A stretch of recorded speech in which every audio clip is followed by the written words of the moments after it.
I never imagined I would find myself living in a place like Oak Ridge Estates. The neighborhood looked like something straight out of a real estate commercial. Pristine lawns stretching in front of cookie-cutter colonial homes, white picket fences separating property lines with mathematical precision, and streets so clean you could probably eat off them. This planned community was my new reality after my life took an unexpected turn. My Uncle James had passed away suddenly 6 months earlier, leaving my Aunt Valerie alone in their large suburban home.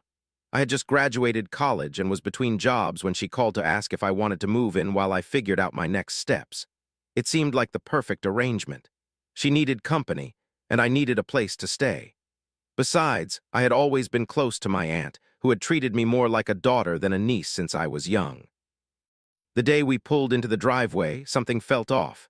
Neighbors peeked through blinds and curtains, watching us with undisguised curiosity. An older man across the street actually had the audacity to take photos of us unloading my belongings. I brushed it off as small-town nosiness, nothing more. "Do not worry about them," Aunt Valerie said, noticing my discomfort. "People get curious about new faces. They will get used to us."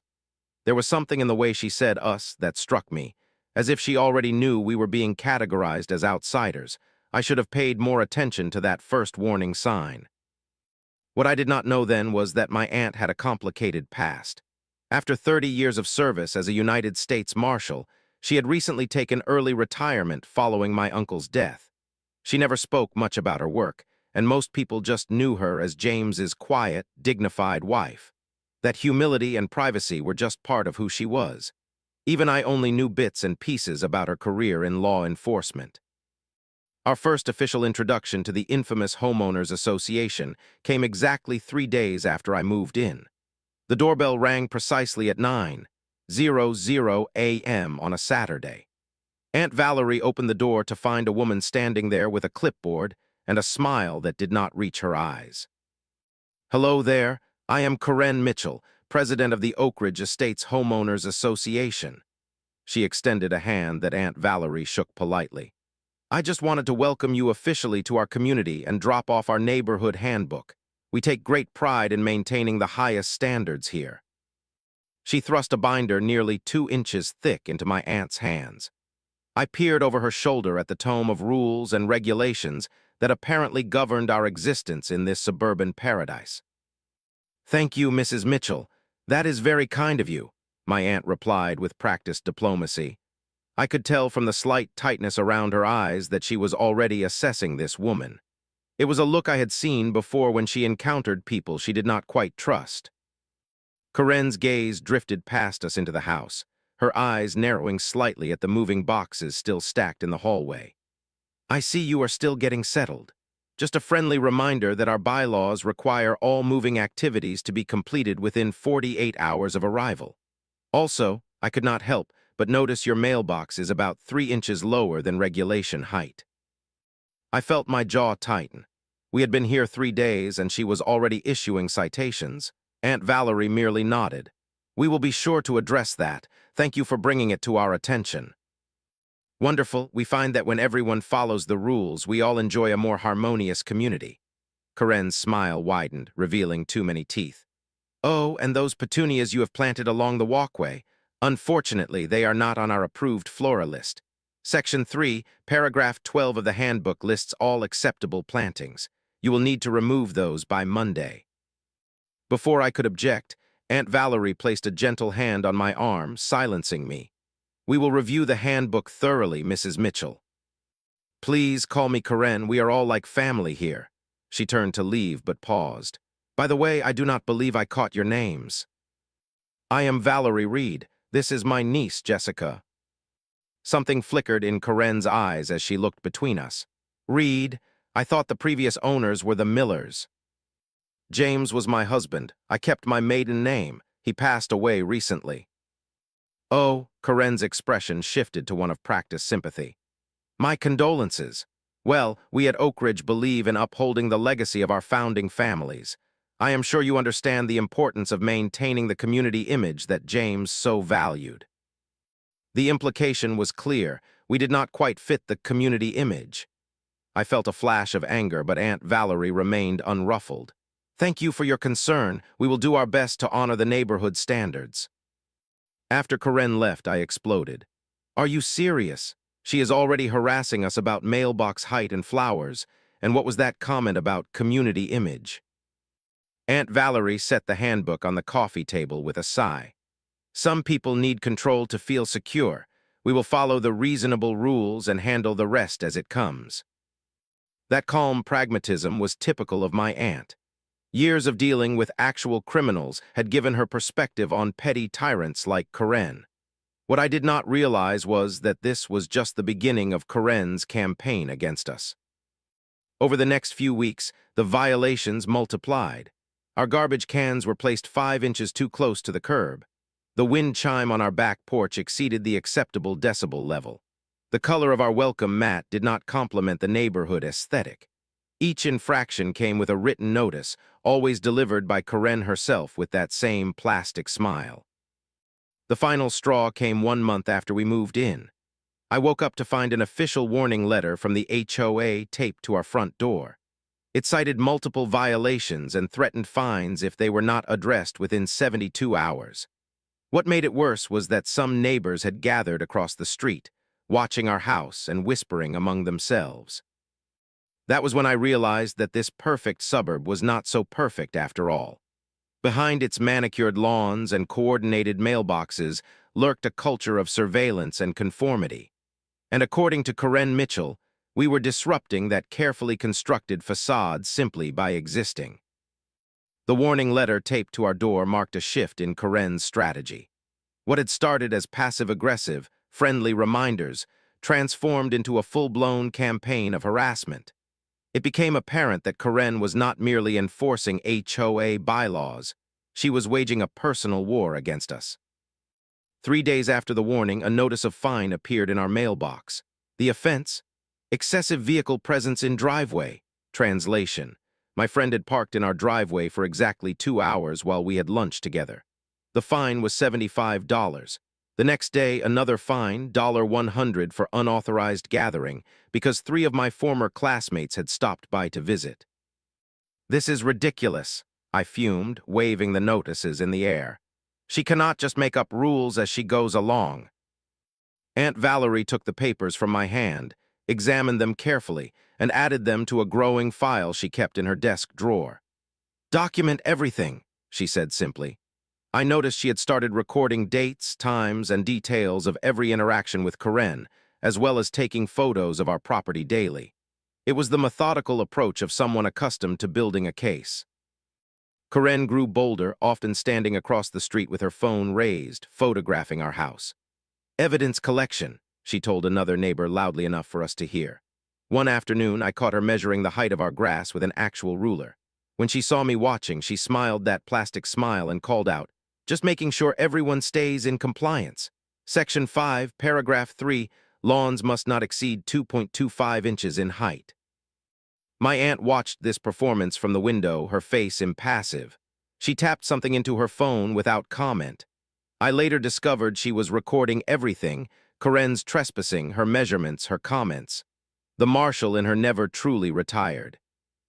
The HOA meetings became another battleground. Every Tuesday evening at the community center, Karen would preside over her domain like a queen holding court. I attended one with Aunt Valerie and was shocked by what I witnessed. Karen had created a slideshow of community violations that featured no less than 7 photos of our property, zoomed in to show imaginary infractions. A slightly wilted flower, a garden hose not properly coiled, a barely visible smudge on our front window. These examples show a concerning pattern of disregard for our standards, Karen announced to the room. Several board members nodded obediently while others looked uncomfortable. We must remain vigilant against the deterioration of our community aesthetics. I gripped the edge of my chair, ready to stand up and defend ourselves, but Aunt Valerie placed a steady hand on my knee. She sat perfectly still, taking in the room, measuring each person with her eyes. She was gathering intelligence, reading the dynamics, identifying potential allies and enemies. It was fascinating to watch her work, even if I did not recognize it as such at the time. The dam finally broke one Saturday morning when Karen accosted me as I was checking the mail. She marched up our driveway, clipboard in hand, looking like she was about to conduct a military inspection. "Jessica, I need to inform you that your aunt's rose bushes are encroaching on common space by approximately 0.75 inches. This constitutes a violation of—" "Enough," I snapped, months of frustration boiling over. "They are roses, not invasive species. What is wrong with you? Why have you made it your mission to harass us since the day we arrived?" Karen took a step back, her eyes widening in theatrical shock. "I am simply enforcing the rules that everyone agreed to when they moved here. If you cannot abide by our standards, perhaps Oak Ridge Estates is not the right community for you." "These are not standards, this is bullying," I fired back. "You have not cited any other houses for these so-called violations, just ours, over and over again." People were watching from their porches now, drawn by the raised voices. Karen noticed the audience and straightened her posture. "I would be careful about making accusations, young lady," she said, lowering her voice to a threatening whisper. "This is a respectable neighborhood. If you continue to be disruptive, I will have no choice but to call law enforcement." "For what, growing roses?" I laughed incredulously. "For disturbing the peace, for threatening behavior." Her eyes narrowed. "I have connections in this town, do not test me." I was about to respond when Aunt Valerie appeared beside me. She had a strange calmness about her, the kind that comes from someone who has faced far worse threats than a suburban tyrant with a clipboard. "Mrs. Mitchell," she said evenly, "I believe this conversation is over for today. We will address any legitimate concerns through the proper channels." Karen seemed taken aback by my aunt's composure. She had expected anger, defensiveness, something she could use against us. Instead, she got the controlled response of someone who understood psychological warfare better than she ever could. "This is not over," Karen hissed as she retreated. "You will learn to comply or face the consequences." As we walked back to the house, I was still shaking with anger. "How can you stay so calm? She just threatened us." Aunt Valerie smiled slightly. "Jessica, I have negotiated with armed hostage-takers. Karen Mitchell is not even in the top 1,000 intimidating people I have encountered." She paused at the door. "Trust me, stay calm and let her make the mistakes. She will." What happened next proved my aunt right. That evening, we received a notice of anonymous complaints about loud noises coming from our house. The complaints cited specific times when we were not even home. It was so blatantly fabricated that even I had to laugh at Karen's desperation. "She is getting sloppy," Aunt Valerie observed, adding the notice to her file. "That is good. When bullies get desperate, they get careless." I was beginning to understand why my aunt remained so unruffled. This was not her first battle, not by a long shot. She was playing the long game, allowing Karen to dig her own grave one violation notice at a time. Karen thought she was waging war against helpless newcomers. She had no idea she was up against a woman who had spent 3 decades enforcing federal law against people far more dangerous than a power-hungry HOA president. The stage was set for a confrontation that would change everything, not just for us, but for the entire neighborhood that had lived under Karen's thumb for far too long. The morning started like any other. I was in the kitchen making coffee when I noticed Aunt Valerie standing at the window, watching something with unusual intensity. I joined her and saw Karen across the street, engaged in an animated phone conversation. Her free hand gestured wildly as she paced back and forth on her perfectly manicured lawn, occasionally pointing in the direction of our house. "What do you think that is about?" I asked. "Something dramatic, judging by the performance," Aunt Valerie replied. There was a hint of wariness in her voice I had not heard before. "Be prepared. I think things are about to escalate." I did not have to wait long to find out what she meant. Less than 30 minutes later, the distinctive sound of sirens pierced the suburban quiet. Blue and red lights flashed through our front windows as a police cruiser pulled up to the curb. 2 officers emerged, a younger man with a buzz cut and an older woman with a stern expression. They approached our door with purpose, hands resting near their belts in a posture that suggested caution. From my position near the window, I could see Karen standing across the street. Her arms were folded across her chest, and even from a distance, I could make out the smug satisfaction on her face. A small cluster of neighbors had gathered on the sidewalk, drawn by the commotion. Some looked concerned, others curious, a few almost eager, as if they were witnessing the climax of a reality show they had been following for weeks. The knock on our door was firm, authoritative, three sharp raps that seemed to echo through the house. Aunt Valerie moved to answer it with a calm that I found impossible to understand given the circumstances. She opened the door and stood facing the officers, her posture relaxed but dignified.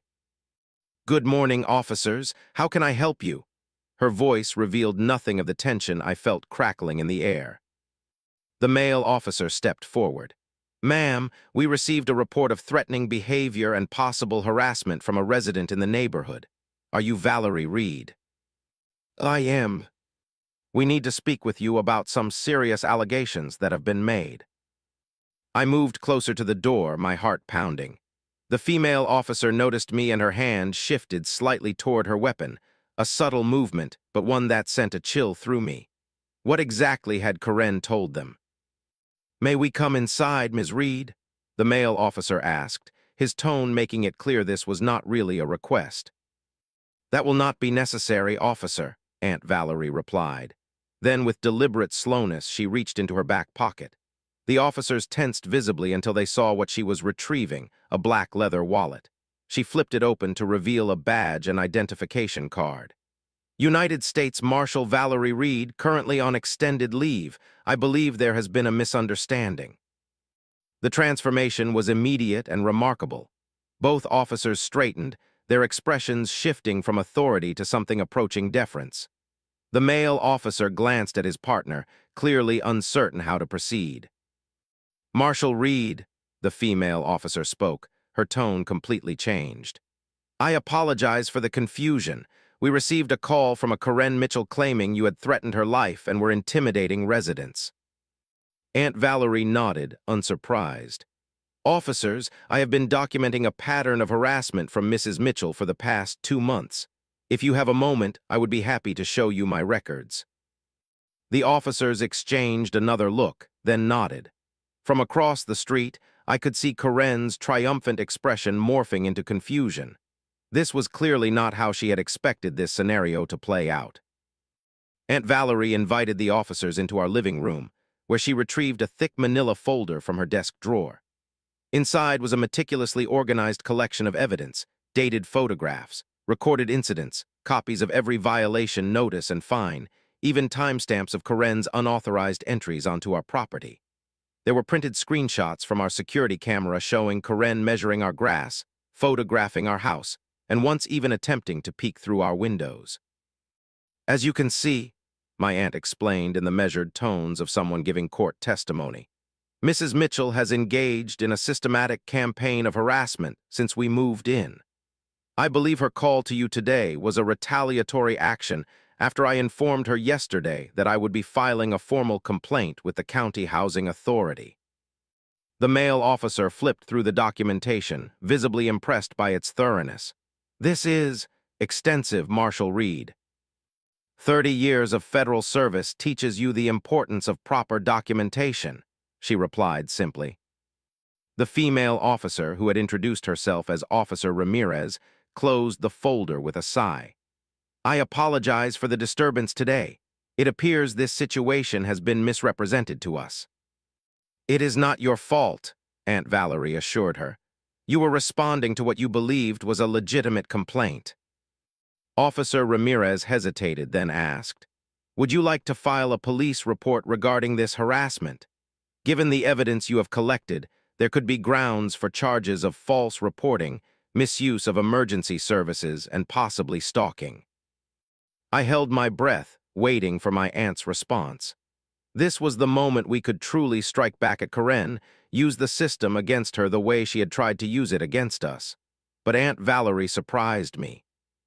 "Not at this time," she said thoughtfully. "But I would appreciate it if you would document this incident. Mrs. Mitchell needs to understand that there are consequences to false reports." The officers agreed and spent another 15 minutes taking formal statements from both of us. Throughout this process, I could see Karen still watching from across the street, now joined by several other members of the HOA board. Their animated conversation suggested they were trying to figure out what was happening. When the officers finally left our house, they stopped to speak briefly with Karen. I could not hear what was said, but the conversation was short and Karen's face flushed red. The small crowd of neighbors began to disperse, many looking back at our house with new interest. After the police car pulled away, I turned to my aunt in disbelief. "You are a genius, but why did you not press charges? We could have ended this right now." Aunt Valerie closed the front door and smiled, a real smile that reached her eyes for the first time in weeks. "Because, Jessica, this was never about winning a battle. It is about ending the war. Karen just made her biggest mistake and everyone saw it. Sometimes justice works better when people have time to realize their own errors." I was not entirely convinced, but I trusted her judgment. As we stood in the living room, the weight of what had just happened began to sink in. Karen had called the police on a federal law enforcement officer, made false claims, and had her bluff called in front of the entire neighborhood. "What happens now?" I asked. "Now," Aunt Valerie said, returning her badge to her pocket, "we wait. Karen just learned that I am not who she thought I was. The question is, what will she do with that information?" We did not have to wait long for an answer. By nightfall, the entire neighborhood knew that the quiet widow they had barely noticed was actually a U.S. Marshal, and Karen's war had just taken a turn she never saw coming. That evening, our house was unusually quiet. The adrenaline of the morning's confrontation had faded, leaving behind a strange calm, the kind that settles after a storm passes, but before you can assess the damage. I found Aunt Valerie sitting at the kitchen table, a cup of tea cooling in front of her, staring at nothing in particular. "Are you okay?" I asked, sliding into the chair across from her. She blinked, returning from whatever distant thought had claimed her attention. "I am fine, just remembering." "Remembering what?" She was silent for a long moment, then reached for her tea. "Did I ever tell you why I became a marshal?" I shook my head. In all the years I had known her, Aunt Valerie had rarely spoken about her career. Uncle James would occasionally share sanitized stories about her assignments, always with pride in his voice, but she herself maintained a professional distance from those conversations. "I was 23, she began, her voice taking on a quality I had never heard before, reflective, almost vulnerable. "I had just finished my training when I was assigned to a witness protection detail. A young mother and her daughter, witnesses in a major trafficking case. They had been relocated 3 times already because the organization kept finding them." She paused, turning the teacup in her hands. The woman was terrified but so brave. She knew what would happen if they found her, but she was determined to testify. Her daughter was only 7, just a little girl with pigtails and a stuffed rabbit she carried everywhere. I felt a tightness in my chest, sensing where this story might be heading. We were moving them to a safe house in Montana. Everything was by the book, completely secure, but there was a leak somewhere. Her eyes darkened with the memory. "They were waiting for us, 3 men with military-grade weapons. I was the only officer in the vehicle when they ambushed us." "What happened?" I whispered. "I did my job." The simplicity of her statement carried the weight of everything she was not saying. "I got the mother and daughter out alive. I took 2 bullets in the process. One of the attackers did not survive the encounter." "Aunt Val, I had no idea." "It was my first shooting incident. The department psychologist suggested I transfer to a less intense assignment. Instead, I requested more protective details. I realized that day that I could not stand by when people are bullied, threatened, or manipulated, especially by those who believe their power makes them untouchable." The parallel to our current situation was unmistakable. Karen's campaign of intimidation had awakened something in my aunt that had been dormant since her retirement, a fundamental need to protect and defend against abuses of power. "Is that why you have been so calm through all this? Because compared to what you have faced, Karen is nothing." Aunt Valerie smiled faintly. "Partly, but mainly because I recognized her type immediately. People like Karen do not want justice or order, they want control. They target those they perceive as vulnerable, and they never expect resistance." The doorbell rang, startling us both. It was nearly 9:00 p.m., unusual for anyone to be calling unannounced. Aunt Valerie rose to answer it, her hand instinctively checking her hip where a service weapon would have been during her active duty years. Standing on our porch was an elderly man I recognized as Mr. Chen from 3 houses down. He looked nervous, glancing over his shoulder before speaking. "Marshal Reed, I apologize for the late visit, but I needed to speak with you." He clutched a folder similar to the one my aunt had shown the police officers. "I have been documenting Karen's actions for over 2 years. When I heard what happened today, I thought perhaps this might help." Aunt Valerie invited him in, and over the next hour we learned that we were far from Karen's only targets. Mr. Chen, a retired engineering professor, had fallen afoul of her when he installed solar panels on his roof. Though the panels were approved by the county and state incentive programs, Karen had declared them visually disruptive and waged a similar campaign against him. "There are others," Mr. Chen told us, his voice gaining strength as he spoke. "The Patels were fined for cooking odors. Mrs. Goldstein was threatened with action for having her grandchildren visit too often. The Jacksons, a lovely black family, moved out after 6 months of constant citations for violations no one else received." With each story, the picture became clearer. Karen's reign over Oak Ridge Estates was built on selective enforcement, intimidation, and isolation of those who did not fit her vision of the right kind of neighbor. Before leaving, Mr. Chen hesitated at the door. "There is a board meeting tomorrow evening. Karen has added a special agenda item about criminal activity and threats to community safety. I believe she means to turn the neighborhood against you despite what happened with the police." After he left, I turned to my aunt in disbelief. "She is still coming after us, even after being humiliated like that." "She has built her identity around her power in this neighborhood," Aunt Valerie explained. "She cannot back down without admitting she was wrong. People like that escalate when cornered." Sure enough, the next morning brought proof of Karen's desperation. A formal HOA notice demanding that Aunt Valerie resign from the neighborhood welcoming committee, a mostly ceremonial position she had volunteered for a week earlier. The stated reason was conduct unbecoming a representative of Oak Ridge Estates. Instead of responding directly, Aunt Valerie spent the morning making phone calls. First to the County Housing Authority, where she filed a detailed complaint about HOA harassment. Then to a former colleague who now worked for the State Attorney General's office, discussing the legal implications of discriminatory housing practices. By afternoon, she had assembled a devastating counteroffensive without once raising her voice or making a threat. "Tomorrow evening will be interesting," she remarked as she filed away copies of her complaints. "Karen believes she is bringing charges against us. She has no idea she is walking into her own trial." I marveled at the strategic mind that had made her such an effective marshal. This was not just about defending ourselves anymore.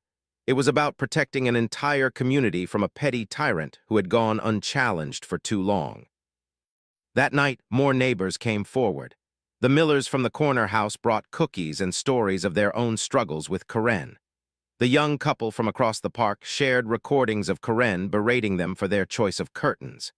Each visitor seemed relieved to discover they were not alone in their experiences. A text message circulated through the neighborhood.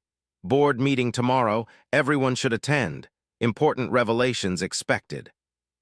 By morning, the quiet suburb hummed with anticipation. People who had kept to themselves for years suddenly found common cause. The wall of silence Karen had built through intimidation was crumbling, one conversation at a time. As we prepared for the meeting, I finally understood what my aunt had been doing all along. She had not been passive. She had been patient. She had not been avoiding conflict. She had been preparing for the right moment to end it decisively. It was the approach of someone who had learned through hard experience that justice requires not just courage, but strategy. The neighborhood was awakening, and Karen's last stand was about to begin. The community center was packed. Residents who had never attended an HOA meeting suddenly found themselves intensely interested in neighborhood governance. Every chair was filled, with additional people standing along the walls. The air buzzed with whispered conversations that died down as Karen Mitchell strode in, flanked by two board members who looked distinctly uncomfortable. Karen wore a crisp blue blazer and a confident smile that faltered slightly when she saw the unprecedented turnout. She quickly recovered, arranging her materials on the table with practiced efficiency. "I call this meeting of the Oak Ridge Estates Homeowners Association to order," she announced, tapping a small gavel for emphasis. "We have a full agenda tonight, including some serious matters regarding community safety that must be addressed." I sat beside Aunt Valerie in the second row, watching Karen perform the role she had played for years. My aunt remained perfectly composed, her folder resting on her lap, her eyes never leaving Karen. The meeting began with routine business: approval of previous minutes, a treasurer's report, updates on landscape maintenance. Karen moved through these items rapidly, clearly eager to reach her main agenda. When she finally did, her voice took on a grave tone. "Now we must address a matter of significant concern. It has come to the board's attention that certain residents have engaged in threatening behavior and misrepresentation to authorities." Her eyes fixed on us. "Specifically, I move that this association formally censure Valerie Reed for actions detrimental to community harmony and safety." A murmur ran through the room. Karen continued.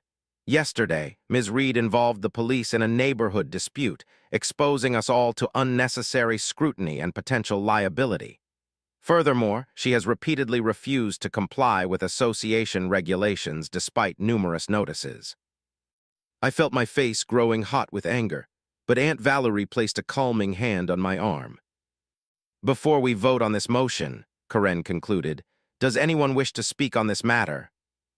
Aunt Valerie stood. The room fell silent. "I would like to address these allegations," she said, her voice clear and measured. "But first, I have a question for the board secretary. Has a formal complaint been filed against me through the proper channels as required by Article 7 of the association bylaws?" The secretary, a nervous man with thinning hair, shuffled through his papers. "I do not have record of a formal filing, no." "Then I move that this censure be ruled out of order," Aunt Valerie stated. "However, since we are all here, I would like to present some information that directly concerns the governance of our community." Karen's face tightened. "This is not the appropriate." "Point of order," called Mr. Chen from his seat. "According to our bylaws, any member in good standing may present community concerns at a general meeting. Ms. Reed is recognized." Aunt Valerie nodded thanks and moved to the front of the room. She opened her folder and extracted a packet of documents, which she handed to each board member. "What you have before you is evidence of a pattern of selective enforcement, harassment, and possible discrimination by our current HOA president." Her voice remained professional, as if she were presenting evidence in court. "It includes sworn statements from 12 households documenting disparate treatment, photographic evidence of identical violations that went uncited for certain residents while others were fined, and financial records showing questionable allocation of HOA funds for personal projects benefiting only select properties." Karen's face had gone from pink to white. "This is slander. I will not sit here and—" "You called the police on me yesterday, Mrs. Mitchell," Aunt Valerie interrupted, her voice dropping to a quieter register that somehow commanded even more attention. "You falsely claimed I had threatened your life. That is not just harassment. It is filing a false police report, a criminal offense in this state." The room erupted in shocked murmurs. One board member was frantically flipping through the packet, his expression growing more concerned with each page. "I have here," Aunt Valerie continued, holding up a document, "a copy of the police report from yesterday in which officers noted that your claims were unfounded and potentially malicious. I also have documentation of 17 instances where you entered my property without permission, an act that constitutes criminal trespass." She turned to address the room directly. "I am not here seeking revenge or to create division. I moved to Oak Ridge Estates because my late husband loved this community. What I have found instead is a neighborhood living in fear of arbitrary enforcement and personal vendettas." More residents were standing now, many holding their own folders or papers. The dam had broken. Mrs. Goldstein, an elderly woman who rarely spoke at meetings, raised her hand. She threatened to fine me when my grandchildren made a chalk drawing on my own driveway, called it visual pollution. The Patels nodded vigorously. We received violations for cooking odors. Our neighbors received none for their weekend barbecues. One by one, residents came forward with their stories. Each account built upon the last, creating a damning portrait of Karen's reign. Some board members looked shocked. Others seemed to have known all along but had been unwilling to challenge her. Karen's composure finally shattered. This is a coordinated attack. I have done nothing but uphold the standards that make this neighborhood desirable. Without strict enforcement, property values would collapse. Her voice rose to a shrill pitch. You should be thanking me, not attacking me. Mrs. Mitchell, Aunt Valerie spoke calmly into the charged silence that followed Karen's outburst. No one is questioning the value of appropriate community standards. What we are questioning is your application of those standards and your methods of enforcement. Who do you think you are? Karen snapped, abandoning all pretense of professionalism. You move in here with your outsider niece, and suddenly you are an expert on our community. You people are not even from here. The phrase, you people, hung in the air like a noxious cloud. Several gasps echoed through the room. In that moment, Karen had revealed exactly what many had long suspected about her motivations. The board treasurer cleared his throat. I think we should take a brief recess to consider these allegations. Board members, please join me in the side office. As the board filed out, the community erupted in conversation. Karen sat alone at the table, furiously texting on her phone, ignoring the stares directed her way. Aunt Valerie returned to her seat beside me. That was amazing, I whispered, but what happens now? Now we let the process work, she said. The board has no choice but to act on this evidence. Karen has finally lost the shield of fear she has been hiding behind. The board's deliberation lasted nearly 40 minutes. When they returned, their expressions told the story before a word was spoken. The treasurer, now apparently serving as spokesperson, adjusted his glasses nervously. In light of the significant evidence presented tonight, the board has made several decisions, he announced. First, we are suspending all outstanding violation notices and fines pending review by a neutral third party. Second, we are forming a committee to revise our enforcement procedures to ensure fair and consistent application of the bylaws. Karen started to object, but he continued without acknowledging her. Finally, we are calling for an emergency election of board officers to be held 2 weeks from today. He paused, clearly uncomfortable with the next part. Mrs. Mitchell has been asked to step down as president, effective immediately, while the board investigates these allegations. The room erupted in a mixture of applause and shocked exclamations. Karen slammed her hand on the table, rising to her feet. You cannot do this. I built this community. I protected your property values when none of you cared enough to enforce the standards. Her voice cracked with emotion that seemed more like rage than hurt. This is a coup orchestrated by people who do not belong here. The treasurer shook his head sadly. Karen, please do not make this more difficult. The evidence is overwhelming. Your actions have exposed the association to significant legal liability. This is not over, Karen hissed, gathering her belongings. I have filed for a restraining order against that woman. She jabbed a finger toward my aunt. She is dangerous, a law enforcement officer who abuses her power to intimidate regular citizens. The absurdity of her claim might have been funny if it were not so desperate. Karen stormed out, leaving behind a stunned silence that quickly gave way to the buzz of conversation. People approached my aunt, some to thank her, others to share more stories of Karen's reign. A few even apologized for not speaking up sooner. The restraining order hearing took place 3 days later at the county courthouse. It was brief and almost anticlimactic. The judge, a no-nonsense woman with 20 years on the bench, reviewed Karen's petition, then examined the evidence my aunt presented in response. It took her less than 15 minutes to dismiss the case. Mrs. Mitchell, she said, peering over her reading glasses, Filing false police reports and then seeking a restraining order appears to be part of a pattern of harassment on your part, not Ms. Reed's. Your petition is denied. I strongly suggest you reconsider your approach to neighborhood disputes before you find yourself facing more serious legal consequences. Karen left the courtroom without looking at us, her back rigid with humiliation and anger. It was the last time she would attempt to use the legal system against us. The emergency HOA election 2 weeks later had the highest turnout in the neighborhood's history. Every household sent at least one representative to cast their vote. When the ballots were counted, the results were decisive. A completely new board, with Aunt Valerie elected as interim president despite her reluctance to accept the position. "I will serve temporarily," she told the assembled neighbors, "but only until we can establish fair procedures and transparent governance. This community does not need another authority figure. It needs a fair system that works for everyone." The applause that followed suggested that Oak Ridge Estates was ready for exactly that kind of change. Spring arrived in Oak Ridge Estates with more than just new flowers and warmer temperatures. Under Aunt Valerie's temporary leadership, the community began to transform in ways both subtle and profound. The first change was the most visible.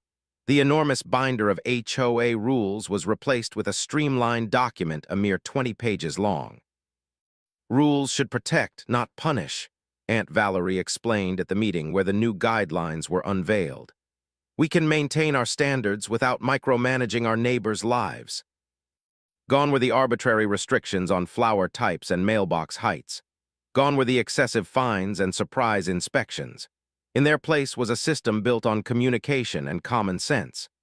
The basic standards remained: proper maintenance, reasonable noise levels, structural consistency, but the implementation shifted from punitive to collaborative. But the most significant change was less tangible.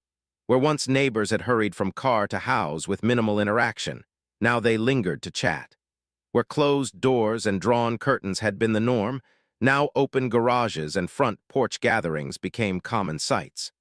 The siege mentality that Karen had cultivated over years was giving way to something that actually resembled a community. Aunt Valerie initiated monthly open forums where residents could raise concerns or suggest improvements. The first such gathering was held on a Saturday morning in the community park. We set up folding chairs and a simple refreshment table, unsure how many people would attend. To our surprise, nearly half the neighborhood showed up. "I want to thank everyone for coming," my aunt began, standing before the assembled neighbors without notes or agenda. "This is not a formal meeting.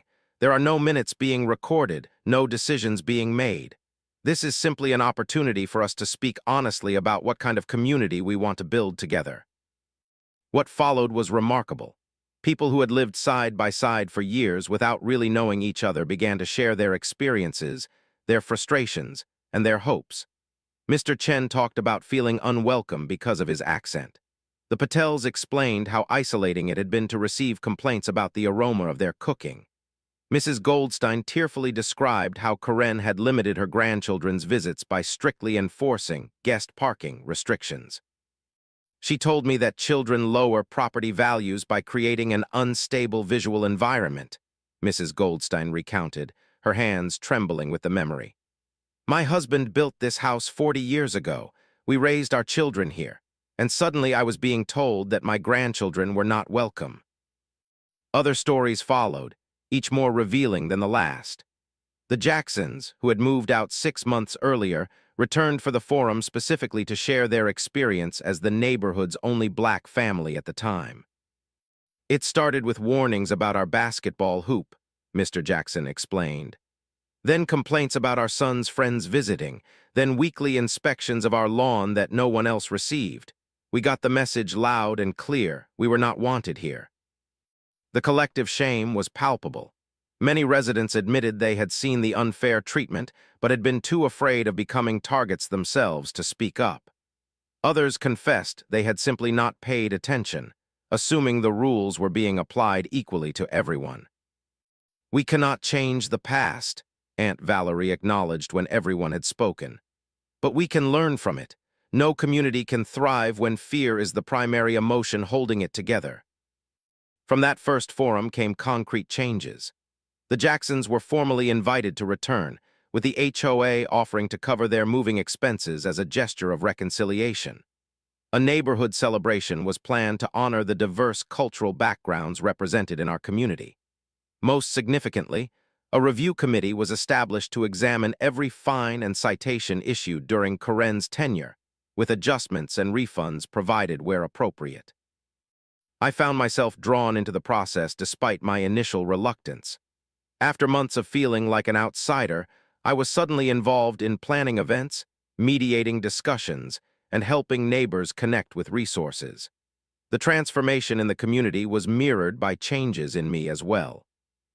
The anger I had carried since our first confrontation with Karen gradually gave way to something more constructive, a desire to help build what my aunt called a neighborhood, not just houses in proximity. Through it all, there was no sign of Karen. Her house stood silent, the blinds drawn, her car sometimes present in the driveway, but just as often gone for days at a time. Some speculated that she was preparing to move. Others wondered if she was plotting some form of retaliation. Aunt Valerie advised everyone to simply let her be. She has to process this change in her own way, she counseled when neighbors expressed concern or curiosity. The best thing we can do is focus on moving forward rather than dwelling on past conflicts. 3 months after the confrontation at the board meeting, the changes in Oak Ridge Estates had become the new normal. Children played freely in yards and on sidewalks. Impromptu gatherings happened on weekends. People borrowed cups of sugar and returned lawn mowers without fear of violating some obscure regulation.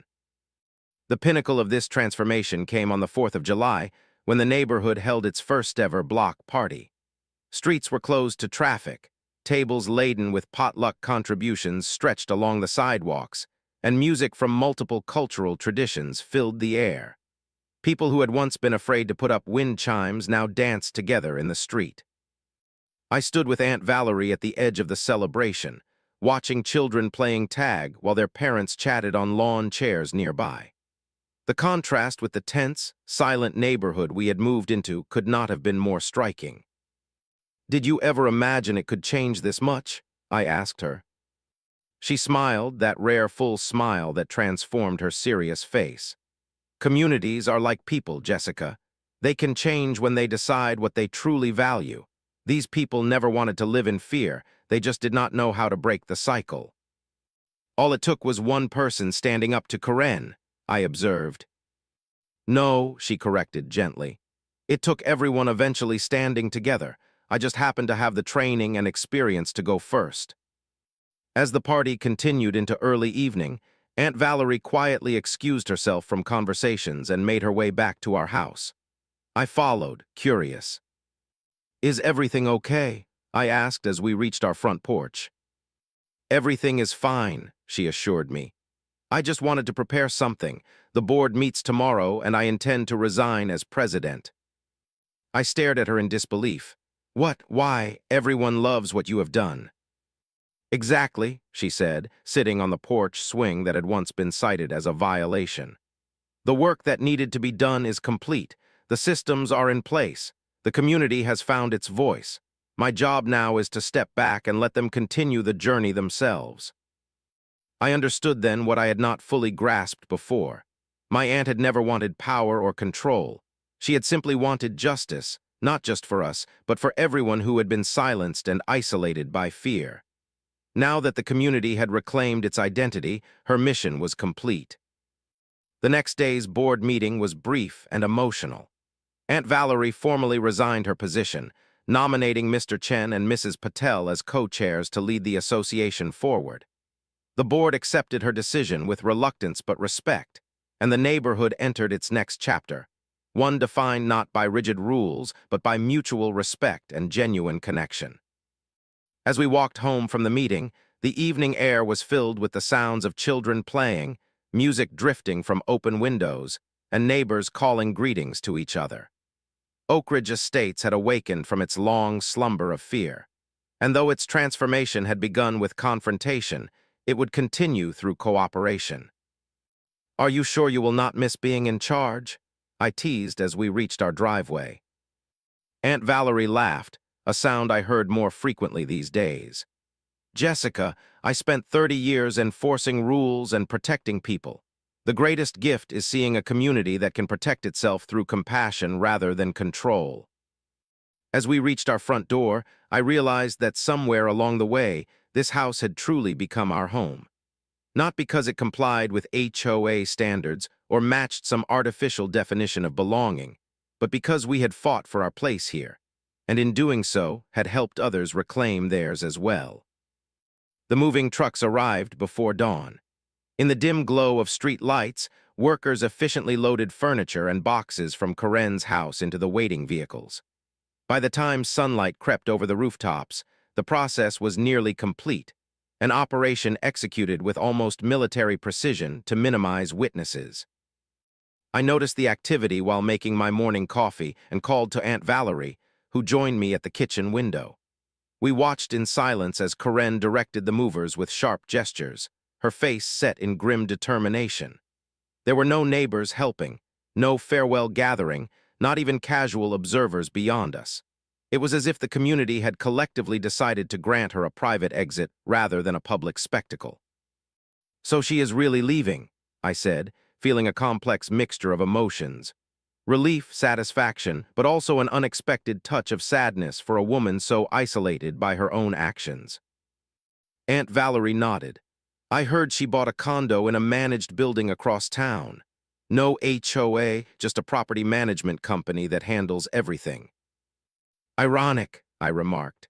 "All that time enforcing rules on others, and now she is choosing to live where someone else makes all the decisions." "Some people do not actually want control," my aunt observed. "They just do not want to feel powerless. There is a difference." We continued our morning routines, occasionally glancing out at the final stages of Karen's departure. I expected to feel triumphant, vindicated, the bully finally driven away by her own victims. Instead, I found myself reflecting on how much had changed in the months since our confrontation. The neighborhood had transformed, yes, but so had I. When I first moved in with Aunt Valerie, I had been angry at the world, grieving for my uncle, uncertain about my future, quick to take offense. Karen's harassment had given me a convenient target for that anger. But watching how my aunt had handled the situation, with strategy rather than emotion, with justice rather than vengeance, had taught me something profound about strength and dignity. Around mid-morning, the trucks were loaded and the workers departed. Karen remained, making a final walk through her empty house. When she emerged onto the front step, she paused, looking across the street directly at our house. For a moment, our eyes met through the window. I had expected to see anger or hatred in her expression, but what I saw instead was something closer to defeat. A woman who had lost not just a battle, but an entire way of defining herself. Aunt Valerie stepped onto our front porch, her posture straight but not confrontational. She did not call out or wave, simply stood as a witness to this closing chapter. Karen hesitated, then gave a single, stiff nod before turning to her car. Minutes later, she was gone, leaving behind only a "for sale" sign in the yard as evidence of her 6 years in Oak Ridge Estates. "Do you think she learned anything from all this?"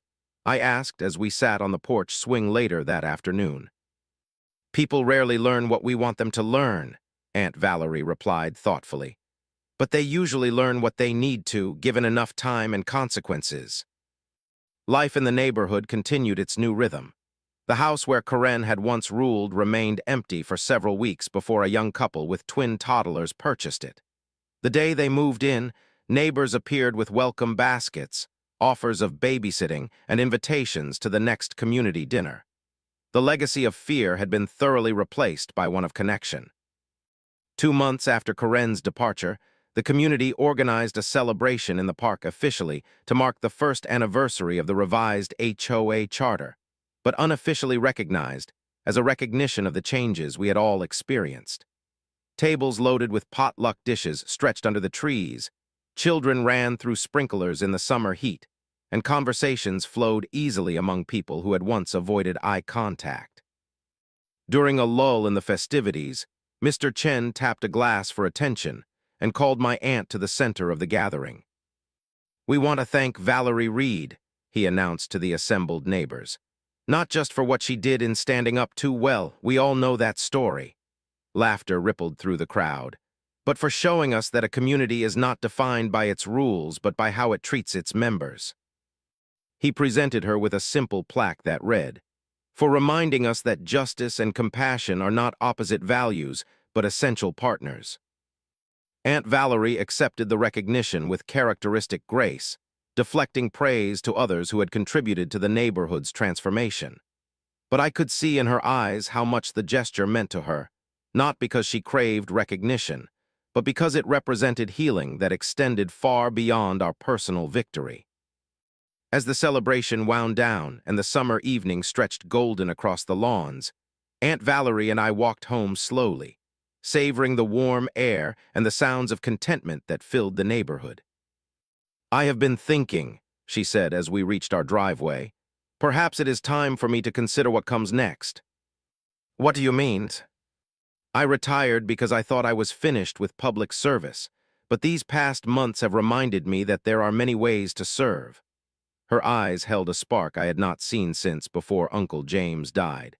"The county sheriff's department has a community outreach program focused on dispute resolution. They have asked if I would be interested in consulting."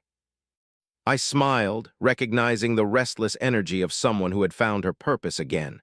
"I think you would be perfect for that." Later that evening, we sat on the porch swing, watching fireflies rise from the grass and listening to the distant laughter of children being called in for the night. The neighborhood had settled into a peaceful rhythm that seemed a world away from the tense, silent streets we had first encountered. "Did you ever imagine it would end like this?" I asked, pushing the swing gently with my foot. "Nothing ever really ends, Jessica," she replied, her voice soft in the gathering dusk. "Communities are always evolving, always becoming. The question is whether they evolve through fear or through trust." As darkness fell completely, porch lights came on up and down the street, creating pools of welcome and warmth. One by one, neighbors emerged to enjoy the cool evening air, some walking dogs, others simply sitting and conversing across adjoining yards. This was the true victory, not Karen's departure, but the community's renewal. "I was so angry when we first moved here," I confessed. "I wanted to fight everyone who supported her, burn the whole system down." Aunt Valerie nodded. "Anger has its place. It tells us when something is wrong, when justice is needed, but it makes a poor architect for building something new." We fell into comfortable silence, the creak of the swing keeping time with the chorus of cicadas. I thought about all that had transpired since that first confrontation. The challenges, the revelations, the growth. What had begun as a simple dispute over mailbox heights and flower types had evolved into a fundamental reimagining of what it meant to be neighbors. In the distance, someone began playing a guitar on their deck, the gentle music floating through the darkness. Another neighbor joined in with a harmonica, spontaneous, unplanned, the kind of moment that would have been immediately shut down in Karen's era for violating noise ordinances. "We are finally home," I said, realizing the truth of it as the words left my mouth. Aunt Valerie squeezed my hand. "Yes, yes, we are." And in that moment, under stars visible now without the glare of suspicion and fear, Oak Ridge Estates was exactly what it was always meant to be. Not a collection of rules and violations, but a community of people who had learned, sometimes painfully, how to live together with dignity and respect. Karen was gone, but her departure was not what had healed the neighborhood. It was the courage of people who finally stood up, spoke out, and chose connection over control. It was the wisdom of a woman who understood that true justice is not about winning battles, but about building peace. And it was the realization that home is not defined by property lines or architectural standards, but by the courage to defend what matters and the compassion to include rather than exclude. As we sat on that porch swing, my aunt and I, survivors of a small but significant war, we were more than victors. We were neighbors. We were home.